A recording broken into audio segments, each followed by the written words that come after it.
What's up, adventurers? Are you ready to review some 112 fuzz heads? Let's do it.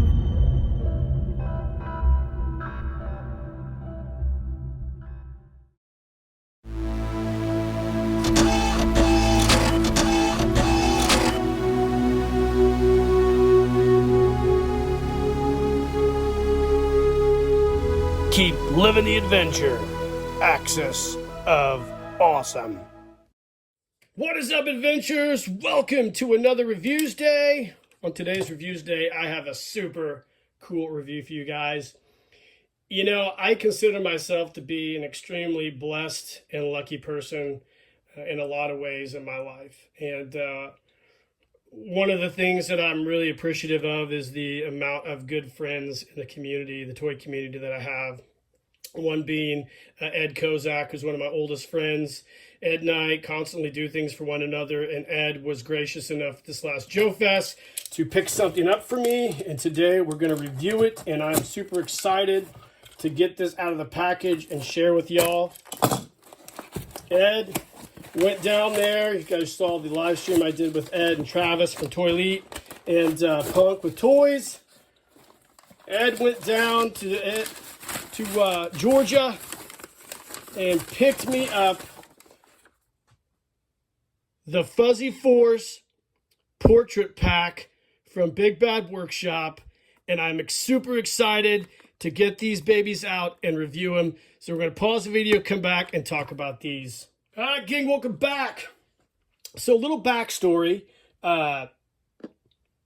Over a year or so ago, Big Bad Workshop unveiled their Soldiers of Fortune line.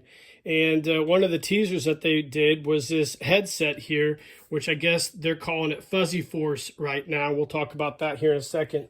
But the heads are super cool. They're an homage to the adventure team. We'll talk about that as well.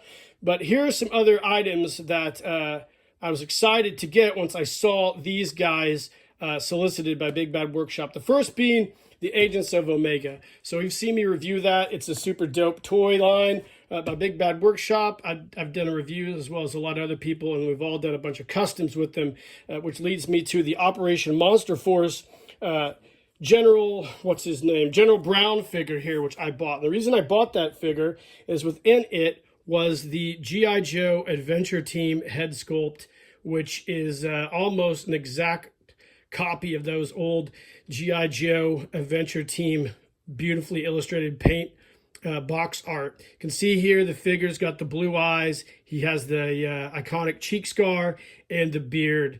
And I got that in the General Brown set in order to put on my Agents of Omega figure, which turns out a lot of other people did as well. And I was going to actually mold this guy and do some flocking of him, and I still might at some point in time. But I did that because I didn't know when these were going to come out. Unfortunately, this year at Joefest, they made these as a con purchase, and I've already seen a lot of these. There's been a lot of good reviews. Punk with Toys had one as well as mine and a few others, and I'm excited to get these guys out and talk about them.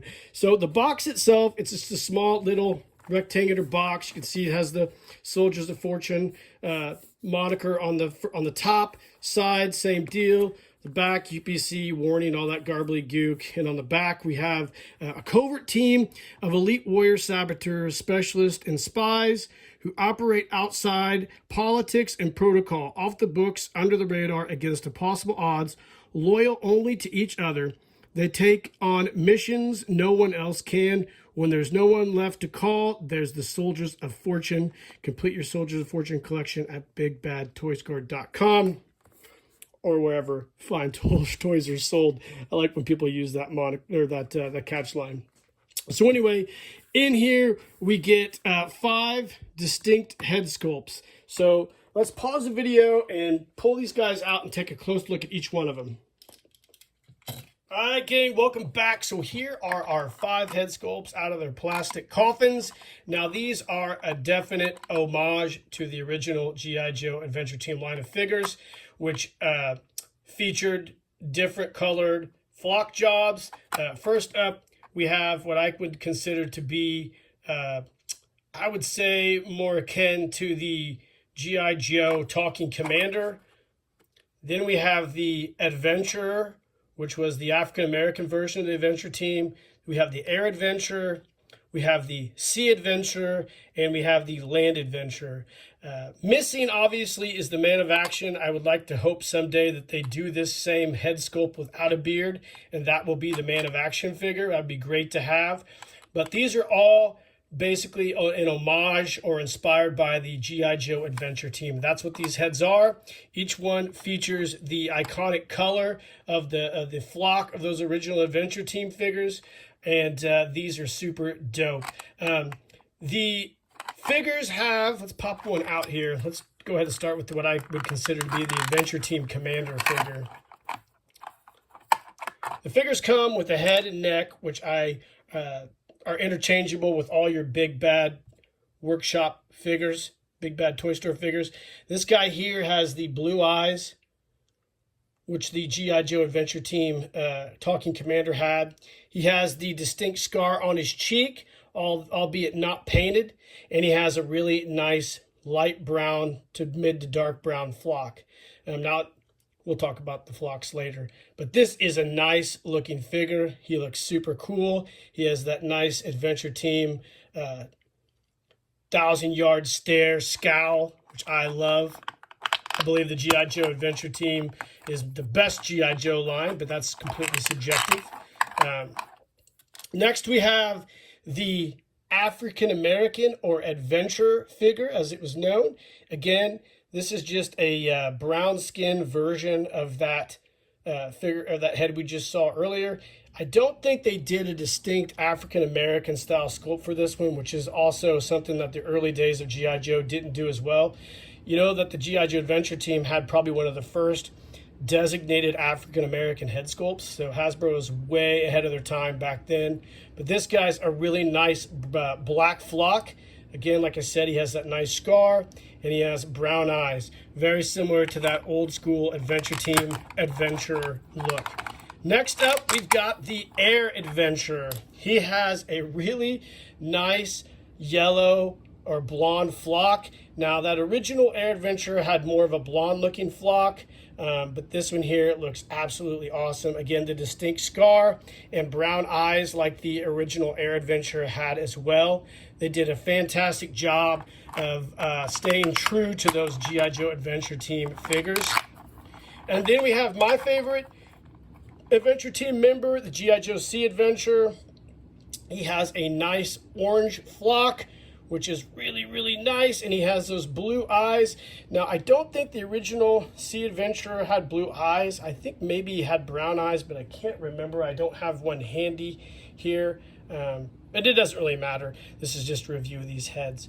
But he looks really, really nice. Again, the distinct scar that's not painted. And then last but not least, the Land Adventurer figure. He comes with the black hair flock, the scar. He looks really nice. And you know, the Land Adventurer, I always considered him to be a former Marine because he came in the frog skin camouflage, which was the Marine camouflage in the original G.I. Joe 64 line. These are all great head sculpts. They're absolutely super cool and dope. I love them. Again, here is the unflocked version that came with that General Brown figure. Now, these actually all, like I said, pop off and fit on your Big Bad Workshop bodies. I don't think they fit on, I don't think they fit on the Hasbro bodies very well. You'd have to get someone like Andy Hacera to maybe make you an adapter that would make the head fit on better, or use some type of tape or whatnot to put on there and make the head stay on tighter. And what we'll do is we'll pause the video. We're going to bust out our Agents of Omega figure and put each one of these head sculpts on him and see how he looks. All right, gang, welcome back. So let's go ahead. Before we do this, I want to talk about something. I know there's been a lot of complaints and bitching about Hasbro reusing parts and not getting new molds and new tooling and whatnot. Well, let me tell you guys, let me give everybody a little history lesson about Hasbro.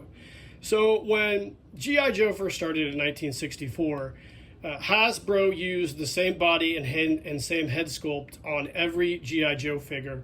They just painted the hair and eyebrows and eyes differently, but it was the same head sculpt, just with different paint mods, and they all looked super cool, and they all looked like this nameless soldier. So it could be anything you wanted it to be, and I really thought that was awesome. When they moved to the adventure team, it was the same deal. You got different heads that had different flocking on, and like I said, they got the first African American head sculpt with the adventurer. But previous to that, they would just dye the regular G.I. Joe heads a chocolate brown skin to give him an African American look, but he didn't have distinct features, but the adventurer did.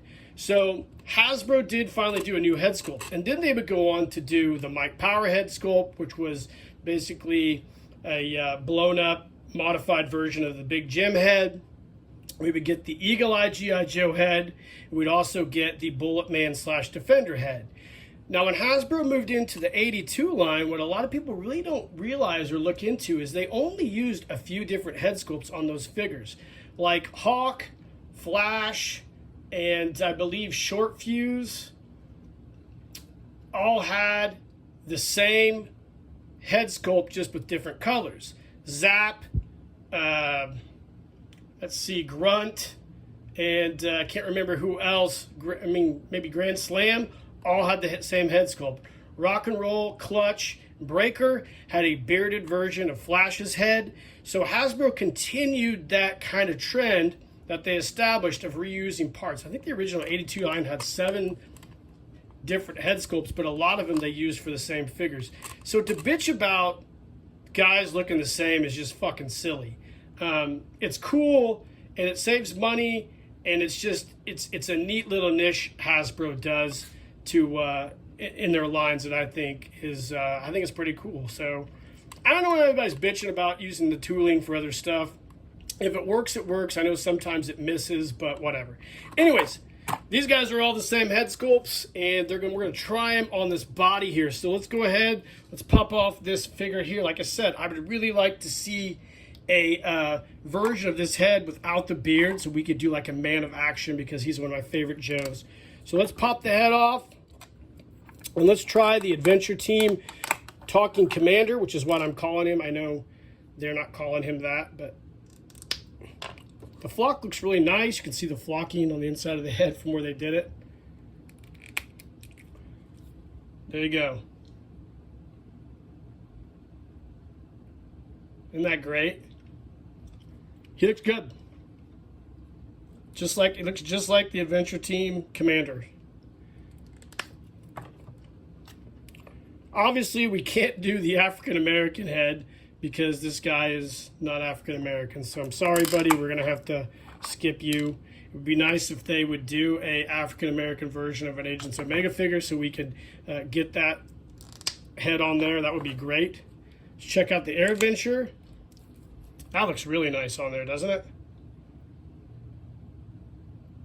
Cool.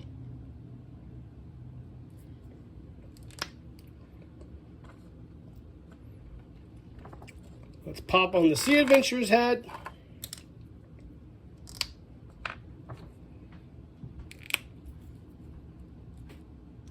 Wow, yeah, I love that.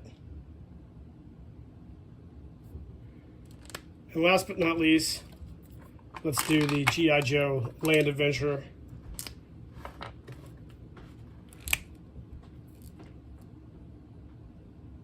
Those are great. I love it. Super cool.